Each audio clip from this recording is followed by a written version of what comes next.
Ciao. David D'Amico here. D'Amico Dance. This is Winnie. She's going to be helping me out with what we did in our architecture class, intermediate/advanced. We had some fun with this tonight.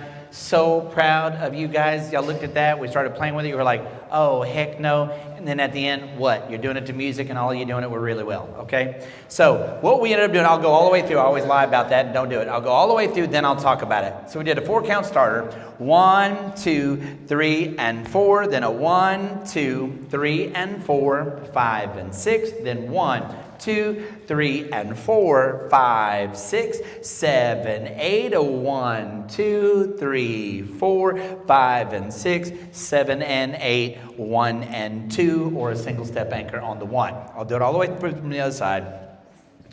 4-count starter. So 1, 2, 3, and 4. Then 1, 2, 3, and 4, 5, and 6. 1, 2, 3, and 4, 5, 6, and 7, 8. 1, 2, 3, 4, 5, and 6, 7, and 8. 1 or 1 and 2, depending on how the music makes you feel when we go through that part, okay? So the first thing, this 4-count starter, I mention it all the time. Starter steps are tricky for people.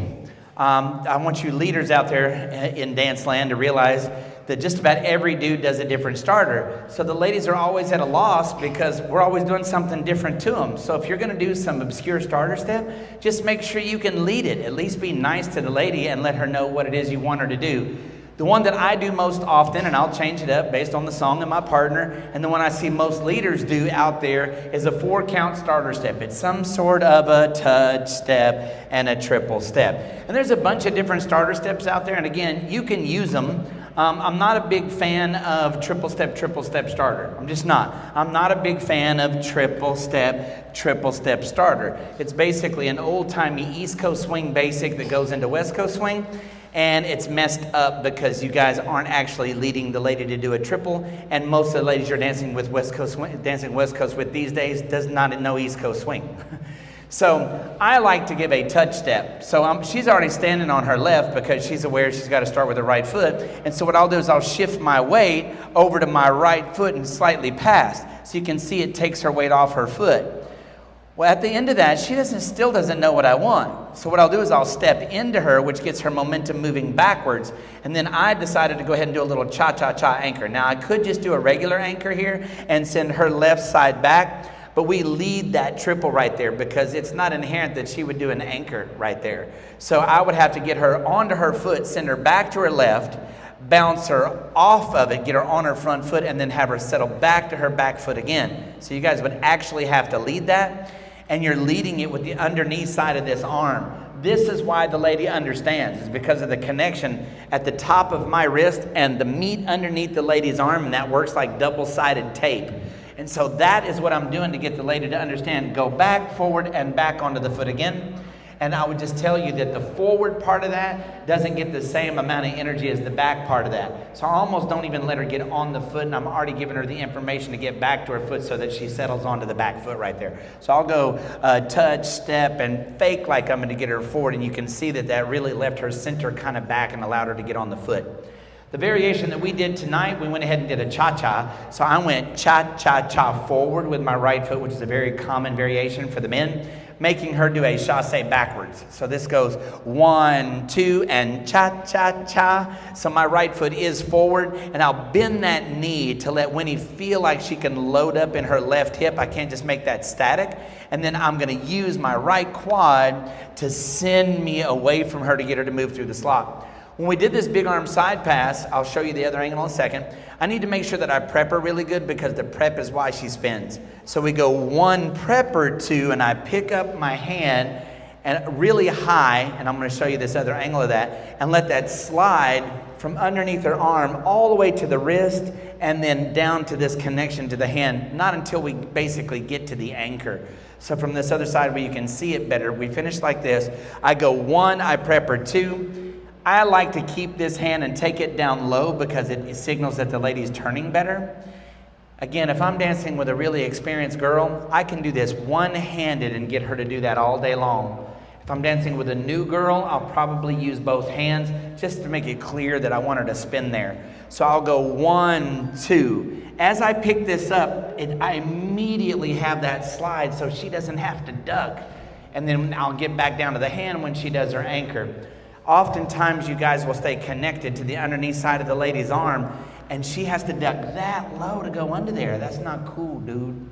So it still looks like she's ducking, but it's more of an illusion than anything else. So I give her more room by letting that slide up. And then you see that Winnie's adding some shaping of her head right there, which is kind of common as a result of what her arm feels like, which looks really cool there. She's turning to the left, so what she's doing is looking up and left when she does that. So she's shaping that spin instead of spotting that spin. So I ended up with this upside down connection. From here I do a pull through whip. So I'm going to give her a 1 prep 2, 1 tiny prep 2. And as soon as she takes the bait, I'm finished prepping that. Then I'm going to pick it up and I'm going to take it to the far side of her head. Now, because we're doing an open whip, not a closed whip, if I do a closed whip, I do a drop triple on my 3 and 4 step straight across, and the rotation of my body brings the lady back down the slot for the 4. But in an open whip, we're 4 feet apart. So I'm on my 3 and 4 of an open whip, I'll move slightly away from the lady to bring her back to me on the 4. So I go 1 up, 2 and 3, move away in 4 so it stretches the connection. And I'm feeling that in both of our arms and making sure that I'm getting her to come back my direction.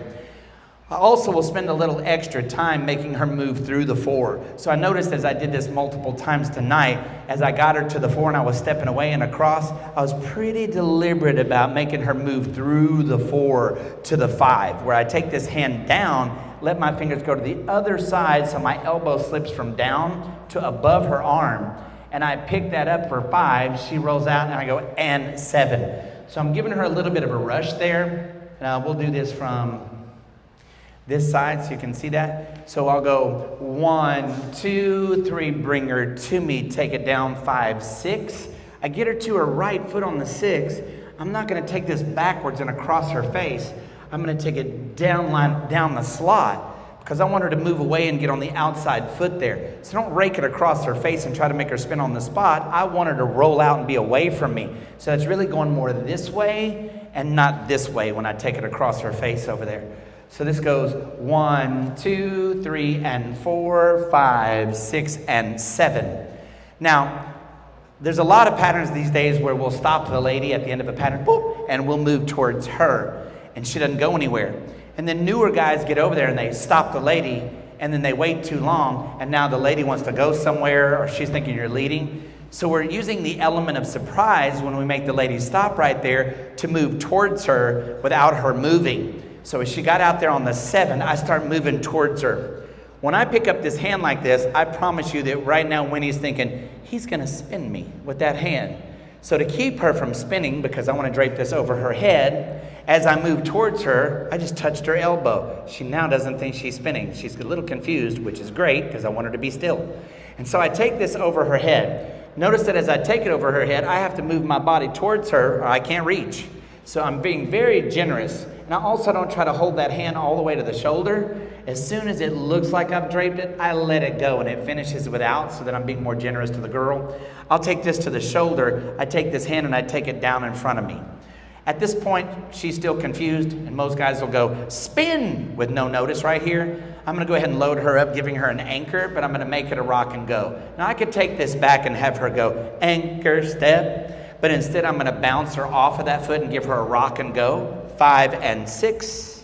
And I'm going to make sure she gets on that foot before I spin her. So she goes 5 and 6 and I spin her 7 and 8 and we hit the 1, right? So this goes 1, 2 and cha-cha-cha and 5, 6, 7 and 8. That hits a 1 and 2. This is a 3, 4, 5 and 6, 7, 8 and 1, 2, 3, 4, 5 and 6, 7 and 8, hit the 1. Yes? That's counting straight 8s instead of counting it by the patterns, which I've already broken it down doing. So this is 1, 2, 3, and 4. Now 5, 6, 7, and 8, hit the 1 and 2. Now 3, 4, 5, and 6, 7, 8, and 1 and 2, 3, 4. Now 5 and 6, 7, and 8, hit the 1.